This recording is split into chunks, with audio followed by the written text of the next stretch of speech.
जरा सोचो, एक पेशेवर हत्यारा एक खास काम को अंजाम देने के लिए जानबूझकर दुनिया की सबसे खतरनाक जेल में घुस जाए, लेकिन वो वहाँ से निकल पाएगा या नहीं, ये तो कहानी सुनकर ही पता चलेगा। कहानी की शुरुआत होती है आर्थर बिशप नाम के एक आदमी से, जो समुद्र किनारे अपनी बोट में रहता था। एक दिन वो सुबह उठा और कॉफी पीने के बाद बोट से बाहर निकला। तभी उसने बोट में लगे एक बॉम्ब को चालू कर दिया ताकि कोई उसकी बोट चुरा न सके। ये कौन सा तरीका है चोरी रोकने का? फिर वो अपनी बाइक पर एक रेस्टोरेंट में पहुंचा। वहाँ के सब लोग उसे पहले ही जानते थे और वेटर ने उसे समुद्र के पास वाली जगह पर बैठाया। तभी एक लड़की उसके सामने आकर बैठ गई और कहने लगी कि वो काफी समय से उसकी तलाश कर रही है। लड़की ने कहा कि उसका बॉस चाहता है कि बिशप 3 लोगों का खून करे, लेकिन लगना ऐसा चाहिए कि उनकी मौत सिर्फ एक हादसा था। वो जानती थी कि ये काम बिशप के लिए मुश्किल नहीं, क्योंकि वो इस खेल का पुराना खिलाड़ी है। लड़की ने उसे धमकी दी कि अगर उसने हाँ नहीं की तो वो पुलिस को खबर कर देगी। वो सबको खबर कर देगी कि बिशप जिंदा है,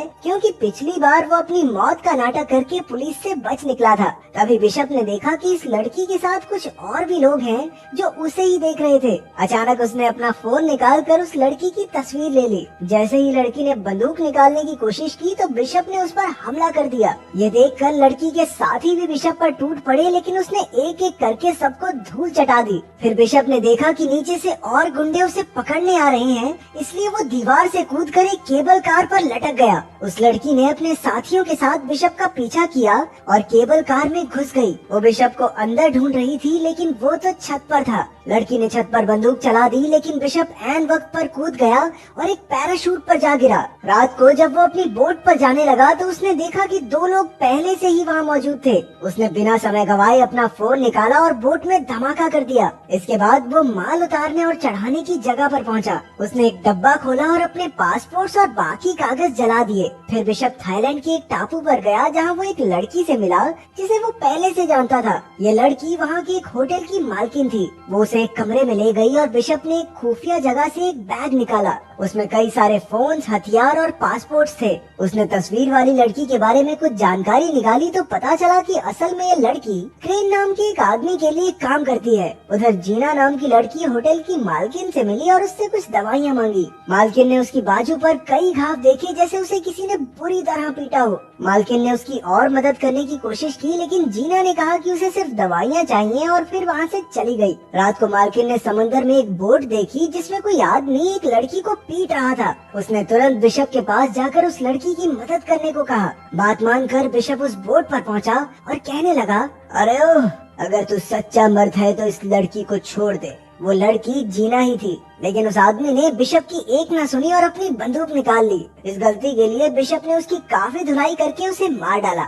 इसके बाद उसने मालकिन से कहा कि जीना को लेकर होटल चली जाए। फिर जब उसने बोट की छानबीन की तो उसे जीना का पासपोर्ट और फोन मिला जिसमें बिशप की तस्वीर थी। आखिरकार उसने बोट को धमाके से उड़ा दिया और होटल में वापस आया। उसने जीना से पूछा कि उसकी तस्वीर जीना के फोन में क्या कर रही है। उसने जीना से साफ साफ पूछा कि क्या वो भी क्रेन के लिए काम करती है। जीना ने सहमी हुई आवाज में बताया कि क्रेन उसे धमका रहा है। अब तक जो हुआ वो क्रेन के प्लान का हिस्सा था, ताकि जीना बिशप से मिल सके। जीना ने बताया, दरअसल मेरा काम तो सिर्फ इतना है कि मुझे तुमसे मिलकर एक नंबर पर कॉल करना है और फिर मेरा मिशन खत्म। बिशप ने पता लगाया कि जीना अनाथ बच्चों को पालती है जिनकी तस्करी हो रही थी। क्रेन ने जीना को धमकाकर कहा कि अगर वो उसकी बात नहीं मानेगी तो वो उसके बच्चों को मार डालेगा। बिशप ने देखा कि एक बोट टापू की ओर बढ़ रही है जिसमें बहुत से आदमी हैं जो टापू पर नजर रखे हुए थे। बिशप ने जीना से कहा, देखो तुम्हें मेरे साथ दोस्ती बढ़ाने का नाटक करना होगा ताकि क्रेन को शक न हो। उसने ऐसा ही किया और बिशप ने इस सब में उसे घसीटने के लिए उससे माफी भी मांगी, लेकिन उसके पास इसके सिवा कोई रास्ता नहीं था। बिशप ने बताया कि उसे जानकर खुशी हुई कि वो अनाथ बच्चों को पालती है, क्योंकि वो खुद भी एक अनाथ था। बचपन में उसे और क्रेन को एक गैंगस्टर ने खरीदा था। बिशप तो उसके चंगुल से भागने में कामयाब हो गया, लेकिन क्रेन भाग न सका। इसलिए उन्होंने क्रेन को गुनहगार समझकर उसे सजा दी और तब से क्रेन बिशप से नफरत करता है। खैर, बिशप ने जीना को इस मुसीबत से निकालने के लिए एक प्लान बनाया और निशानी के तौर पर अपनी घड़ी दी। अगले दिन क्रेन के आदमियों ने जीना को किडनैप कर लिया। फिर बिशप ने क्रेन को कॉल करके 2-2 हाथ करने की चुनौती दी। जब वो दोनों मिले तो बिशप ने कहा, क्रेन, जीना को छोड़ दे वरना तेरे लिए अच्छा नहीं होगा। वो बहुत अच्छी लड़की है, उसे जाने दे। लेकिन क्रेन कहने लगा, छोड़ तो मैं दूंगा, लेकिन उसके लिए तुम्हें 3 लोगों का कत्ल करना होगा। Cold blooded murder.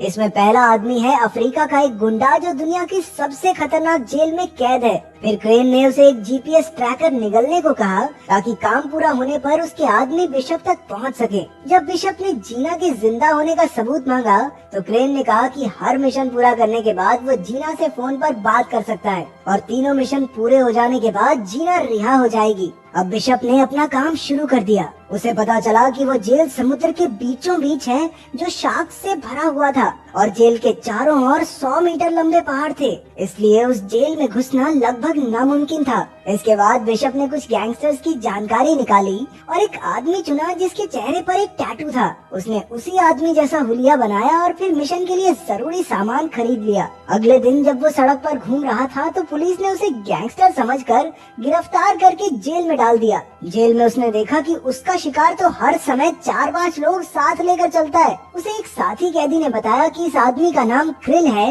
और उसने लाइबेरिया देश के राष्ट्रपति का खून किया था। अब तक कई कैदी क्रिल को मारने की कोशिश कर चुके थे। जब क्रिल पर फिर से हमला हुआ तो इस बार बिशप ने उसकी जान बचा ली। क्रिल ने उसका शुक्रिया अदा किया और उसे खाने पर बुलाया। जब बिशप उससे मिलने गया तो उसने क्रिल की जान ले ली और सबको लगा कि उसकी मौत जहरीला खाना खाने से हुई है। फिर बिशप ने तुरंत जेल की दीवार में धमाका किया और अपने पूरे शरीर पर ऐसा स्प्रे छिड़का जिससे शार्क्स उसके नजदीक न आए। अंत में उसने जीपीएस कैप्सूल निगला और समुद्र में कूद गया। उधर बोट के कैप्टन के पास मैसेज आया कि बिशप ने काम पूरा कर दिया है। उसकी लोकेशन ढूंढकर क्रेन के आदमियों ने उसे बचा लिया। फिर बिशप ने जीना से फोन पर बात की तो जीना ने बताया कि बिशप के पास अगले आदमी को मारने के लिए सिर्फ 36 घंटे हैं, नहीं तो वो लोग जीना को मार देंगे। अब क्रेन ने उसे दूसरे आदमी की जानकारी भेजी। इस आदमी का नाम एड्रियन है जो कि एक अरबपति था। ये इंसानों की तस्करी का धंधा करता है, लेकिन उस तक पहुंचना बहुत मुश्किल था क्योंकि वो ऑस्ट्रेलिया में एक बिल्डिंग के 58वें माले पर रहता है जहाँ के सारे दीवार, दरवाजा, खिड़की बुलेट प्रूफ थे।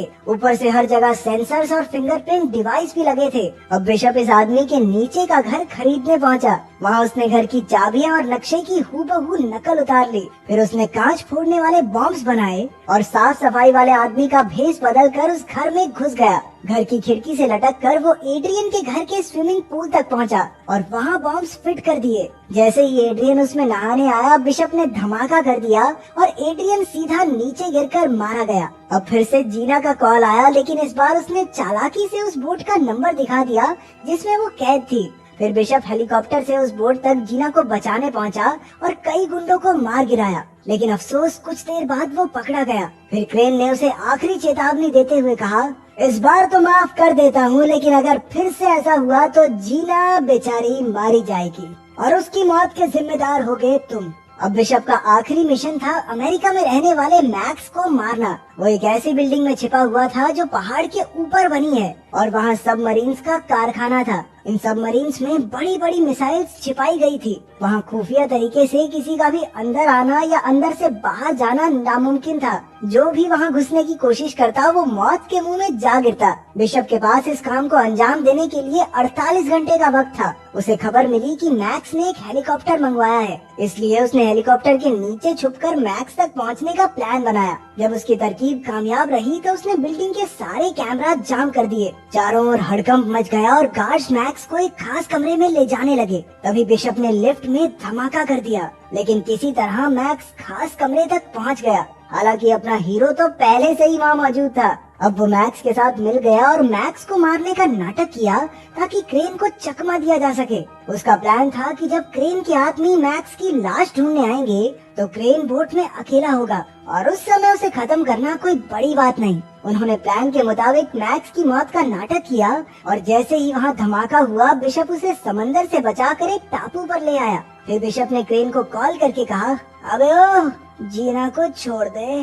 लेकिन क्रेन ने पहले मैक्स की लाश देखने की मांग की। बिशप ने बताया कि लाश उसकी सबमरीन में पड़ी है। इसके बाद क्रेन ने सबमरीन पर मैक्स की लाश देखने के लिए अपने आदमी भेजे। बिशप ने भी उनके लिए हर जगह बॉम्ब्स लगाकर तैयारी कर रखी थी। जैसे ही उसके आदमी वहां पहुंचे, बिशप ने उन्हें गोलियों से भून दिया। उधर क्रेन ने ये सब अपने कैमरा से देख लिया। इसके बाद बिशप क्रेन की बोट पर पहुंचा और सारे गार्ड्स को मार डाला। इसी बीच जीना को भी गोली लग गई। वहीं क्रेन ने बोट में लगे बॉम्ब को एक्टिवेट कर दिया। बिशप ने जल्दी से जीना को छुड़ाया और उसे एक ऐसे डब्बे में पहुंचा दिया जो धमाका होने से पहले ही बोट से अलग हो गया।